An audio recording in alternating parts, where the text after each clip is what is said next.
છોટાઉદેપુરમાં વધુ એક વખત અંધશ્રદ્ધાની ઘટના સામે આવી છે। મૃતકની આત્મા લેવા પરિવાર સાથે હોસ્પિટલ પહોંચ્યો ભૂવો।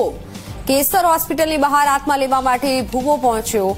હોસ્પિટલની બહાર ધૂળતો ભૂવો જોવા મળ્યો। થોડા દિવસ પહેલા પણ સિવિલ હોસ્પિટલમાં આવી ઘટના પ્રકાશમાં આવી ચૂકી છે, ત્યારે વધુ એક ઘટના છોટાઉદેપુરમાં આવી સામે આવી છે કે જ્યાં હોસ્પિટલમાં મૃતકની આત્મા લેવા માટે આ ભૂવો પહોંચ્યો હતો અને વિધિ કરવા લાગ્યો હતો। હોસ્પિટલની બહાર મૃતકની આત્મા લેવા ભૂવો પહોંચતા અનેક સવાલ ઉઠી રહ્યા છે કે આજના સમયમાં પણ આવી અંધશ્રદ્ધા સામે આવી રહી છે। આવા કિસ્સાઓ પણ બની રહ્યા છે। અગાઉ પણ એક વખત આવો જ કિસ્સો સામે આવ્યો હતો।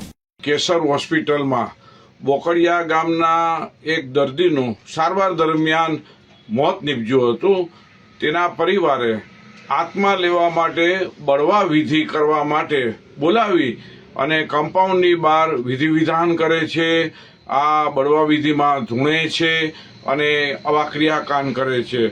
વિજ્ઞાન જાથા બહુ સ્પષ્ટપણે માને છે કે ભારતમાં આત્માના નામે અનેક તૂત ચાલે છે, તેમાંનું આ એક હોસ્પિટલ બહારનું બળવા વિધિ એક તૂત જ છે।